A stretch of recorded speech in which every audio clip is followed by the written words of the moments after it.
இப்போது தாவேக அரசு இந்த 3 மாதத்திலே மட்டும் எந்த புதிய திட்டங்களையும் அறிவிக்காமல் 22,000 கோடி கடன் வாங்கியுள்ளதாகவும் இந்த ஆண்டு மட்டும் 1,22,000 கோடி கடன் வாங்க இலக்கு உள்ளதாகவும் செய்தி வெளியாகியிருக்கிறது. இந்த நிலையிலேதான் அரசின் வருவாயை பெருக்கும் வழிமுறைகள் குறித்து ஆராய்ந்து பரிந்துரைக்க மத்திய திட்டக்குழுவினுடைய முன்னாள் துணைத் தலைவரும் பிரதமருடைய பொருளாதார ஆலோசனை குழுவின் முன்னாள் தலைவருமான மான்டேக் சிங் அல்வாலியா தலைமையில 6 நிபுணர்களை கொண்ட குழுவை தாவேக அரசு அமைத்திருக்கிறது. கடந்த காலங்களிலும் ஆட்சியாளர்கள் இதே போன்ற அமைத்த நிபுணர்கள் குழு ஆலோசனையால் தான் இந்தியாவிலே அதிக கடன் வாங்கிய மாநிலம் தமிழ்நாடு என்ற நிலையை கடந்த கால 5 ஆண்டு கால ஆட்சியில தமிழ்நாடு சாதனை படைத்தது என்பதையும் நம்ம பிள்ளை முதல்வர் விஜய் அவர்களுக்கு நன்றாக தெரியும். இப்போது தாவேக அரசினுடைய வெள்ளை அறிக்கை மாண்புமிகு நிதி அமைச்சர் இன்றைக்கு மரிய வில்சன் வெளியிட்டிருக்கிற அந்த வெள்ளை அறிக்கையில நிதி நிலையின் உண்மை நிலையை எடுத்துச் சொல்வதாக சொல்லி இருக்கிறார். ஒட்டுமொத்தமாக தமிழக மக்களுடைய எதிர்பார்ப்பு என்னவா? ஓட்டு வாங்குவதற்காக சாத்தியமில்லாத திட்டத்தை அறிவிக்க மாட்டேன் உங்க பிள்ளை விஜய் என்று சொன்ன விஜய் அவர்கள் பயிர்க்கடன் தள்ளுபடியை போல ஒட்டுமொத்தமாக விவசாயிகளை போராட்ட களத்திலே தள்ளி இருக்கிறாரே, அதே போன்று இந்த பட்ஜெட்டிலும் அறிவிப்புகளை மக்களின் நம்பிக்கையை நிறைவேற்றுவதாக இருக்குமா, அல்லது திருப்பதி மொட்டை போட்டது போல மக்களுக்கு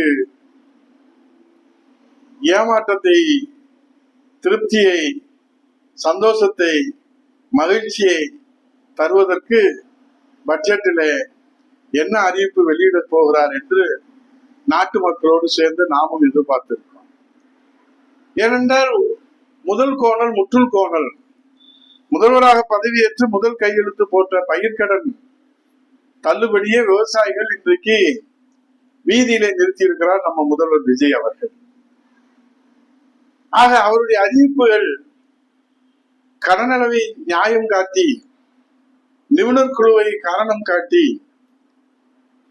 அவர் அறிவித்தாரே, இளைஞர்களுக்கு உள்ளூரில் வேலை வாய்ப்பு தரப்படும், பழைய ஓய்வூதிய திட்டம் செயல்படுத்த நடவடிக்கை எடுக்கப்படும், மகளிருக்கு மாதம் ரூபாய் 2,500 தரப்படும், 100 காமராஜர் சிறப்பு பள்ளிகள் உருவாக்கப்படும், குடும்பங்களுக்கு ஆண்டுக்கு 6 விலையில்லாத சமையல் எரிவாயு சிலிண்டர் தரப்படும், அனைத்து மாவட்டங்களிலும் 6ஆம் வகுப்பு வரை தரமான கல்வியை வழங்கும் உண்டு உறைவிடை பள்ளி உருவாக்கப்படும், 29 வயதுக்கு மேல் வேலையில்லாத இளைஞர்களுக்கு மாதம் ரூபாய் 4,000 உதவித்தொகை வழங்கப்படும், அங்கன்வாடி ஊழியர் சம்பளம் ரூபாய் 18,000 உயர்த்தி வழங்கப்படும், ஒப்பந்த ஆசிரியர்களுக்கு சம ஊதியம் பணி நிரந்தரம் செய்ய நடவடிக்கை எடுக்கப்படும், போதைப் பொருளை தடுக்க கடும் சட்டங்கள், கல்வி நிறுவனங்களில் போதைப் பொருள் எதிர்ப்பு மன்றங்கள், அண்ணன் சீர்திட்டம், இளைஞர்களுக்கு பிணையம் இல்லாமல் ரூபாய் 20 லட்சம் வரை கல்வி கடன், இலவச போட்டித் தேர்வுகள், இலவச ஆண்டு உடல் பரிசோதனை திட்டம், 2 ஏக்கர் வரை நிலம் உள்ள விவசாயிகளின் குழந்தைகளை முழு கல்வி செலவை அரசு ஏற்கும்,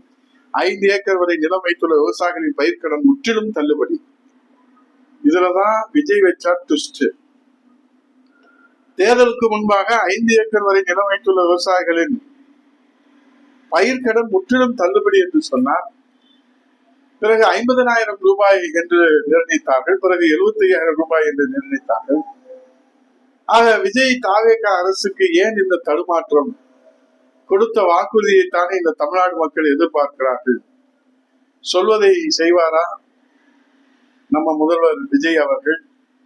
இல்லது எப்போதும் போல வசீகரமான வசனத்தை பேசிவிட்டு நான் என்ன செய்ய முடியும், நிதி நிலைமை இப்படி இருக்கிறதே என்று நம்மோடு சேர்ந்து அவரும் நமக்கு ஆறுதல் தெரிவிப்பாரா? நிதிநிலையை இன்றைக்கு நாட்டு மக்களுக்கு நன்றாக தெரிந்திருந்தும் தேர்தல் வாக்குறுதியை வாரி வழங்கிய வள்ளல் விஜய் அவர்கள் இப்போது இந்த தாய் தமிழ்நாட்டு மக்களுக்கு தாவேக அரசின் முதல் பட்ஜெட்டிலே இது மகிழ்ச்சிகரமான பட்ஜெட்டாக அமையுமா, முன்னேற்றத்திற்கான பட்ஜெட்டாக அமையுமா, அல்லது பழனிக்கே மொட்டை போட்டதை போல மொட்டை பட்ஜெட்டாக தாவேக அரசின் பட்ஜெட் வெளிவருமா? பொறுத்திருந்து பார்ப்போம். சொன்னதை செய்வாரா நம்ம பிள்ளை விஜய்? இல்லை நியாயம் கற்பிப்பாரா கடன் அளவை சொல்லி? பொறுத்திருந்து பார்ப்போம்.